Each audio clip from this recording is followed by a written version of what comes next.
नमस्कार साथियों, आज हम बात करने जा रहे हैं एक ऐसे मुद्दे के जिसमें बिहार के 4 से 5 लाख संविदा कर्मचारियों के बीच उम्मीद की नई किरण जगा दी है। जैसे ही समान प्रशासन विभाग से नया पत्र जारी हुआ है, वैसे ही मंत्रालय के ग्वालियर में हलचल मच गई है। मामला इतना गंभीर और अहम था कि खुद बिहार के उप मुख्यमंत्री सम्राट चौधरी को सीधे सामने आकर बयान देना पड़ा और एक बड़ा ऐलान करना पड़ा। लेकिन सवाल ये है कि ऐसी क्या बात हो गई जिस सरकार अचानक सक्रिय मोड में आ गई है।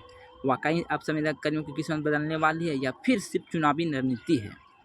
10 साल पुरानी मांग, अनगिनत कमेटियां और इंतजार की लंबी कतार। संविदा कर्मियों की लड़ाई आजकल का नहीं है।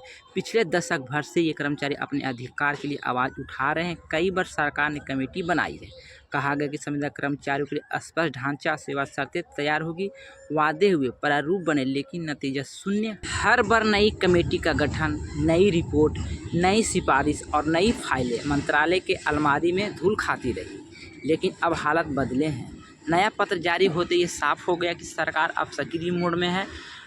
टीसीएम का बयान इस बात का संकेत देता है कि आने वाले हफ्तों में संविदा कर्मचारियों से जुड़े महत्वपूर्ण फैसले लिए जा सकते हैं। सरकार ने पहले ही इशारा किया है कि संविदा आउटसोर्सिंग कर्मी, अवर्गीकृत कर्मी, दैनिक वेतनभोगी कर्मियों को सरकार सभी को खुश करने वाले सरकारी कर्मचारियों को समानता सुविधाएं देने पर विचार हो रहा है। कुछ विभागों में संविदा कर्मियों को अस्थायी दर्जा देने की तैयारी है। हालांकि अभी तक आधिकारिक विभागीय वार लिस्ट जारी नहीं हुआ, लेकिन जैसे यह सूचना सामने आएगी, यह राज्य में लाखों संविदा कर्मियों का भविष्य का नक्शा बदल सकती है। तो दोस्तों, ये सिर्फ घोषणा नहीं, इसके पीछे एक लंबी प्रशासनिक सक्रिय प्रक्रिया भी चल रही है। यहाँ से डिटर्मिनेशन की प्रक्रिया शुरू होती है। मुख्यमंत्री कार्यालय सीएमओ फाइल आगे बढ़ाई जाती है। श्रम एवं रोजगार मंत्रालय सेवा शर्तें, नियुक्ति प्रारूप और अन्य नियमों पर विचार। वित्त मंत्रालय बजट और वित्तीय वर्गीकृत मंत्रिपरिषद अंतिम मुहर फिर से पूरे राज्य में लागू। यानी यह सिर्फ कागज पर नहीं बल्कि नीति स्तर पर बड़ा बदलाव। डीसीएम सम्राट चौधरी का वादा और दबाव। सम्राट चौधरी बिहार सरकार के ऐसे मंत्री माने जाते हैं जो खुलकर बयान देते हैं और कई बार सख्त फैसले भी करवाते हैं। हाल ही में वायरल हुए उनकी रिकॉर्डिंग, उन्होंने कहा कि संविदा कर्मियों की स्थिति बदलना अब समय की जरूरत है। उन्होंने स्वीकार किया है संविदा पर काम कर रहे हजारों लोग बिना पर्याप्त सुविधाओं का अपनी ड्यूटी निभा रहे हैं। महंगाई और जिम्मेदारी के बीच उनकी ज़िंदगी मुश्किल से हो रही है। शिक्षा और स्वास्थ्य और पर खर्चे के लिए मौजूदा मानदेय नाकाफ़ी है। यह भी सच है कि आने वाले महीने में बिहार विधानसभा चुनाव इतिहास गवाह है कि जब चुनाव नज़दीक होते हैं तो सरकार संवेदनशील और दबाव में आ जाती है। लोकसभा चुनाव कई संविदा कर्मियों को ड्यूटी का बहिष्कार भी किया गया था। गर्दनीबाग और अन्य जगहों पर धरना प्रदर्शन लगातार हो रहा है। अगर विधानसभा चुनाव में यह हाल रहा तो सरकार के चुनावी प्रबंधन कठिन हो सकता है। यानी सरकार के पास विकल्प कम है और दबाव ज़्यादा।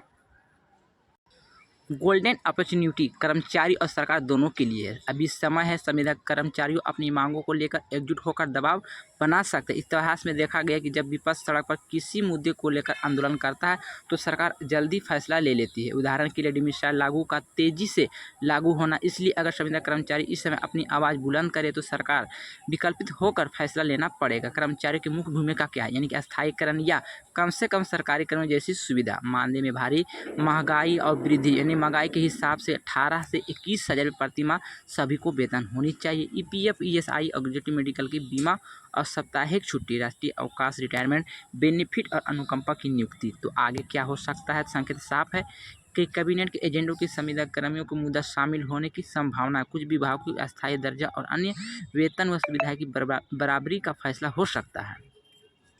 अगले 1-2 महीने में अंतिम मुहर लग सकती है। अंतिम संदेश जब अब चुप रहने का वक्त नहीं है। तो दोस्तों, सरकार सक्रिय है, लेकिन आपकी एकता और दबाव भी इस फैसले को आपके पक्ष में पक्का करेगा। इस समय पर आप चुप रहेंगे तो यह मुद्दा फिर भी कमेटी के फाइल में खो सकता है। लेकिन अगर आप आवाज़ बुलंद करेंगे तो आने वाले चुनाव से पहले आपकी किस्मत बदल सकती है।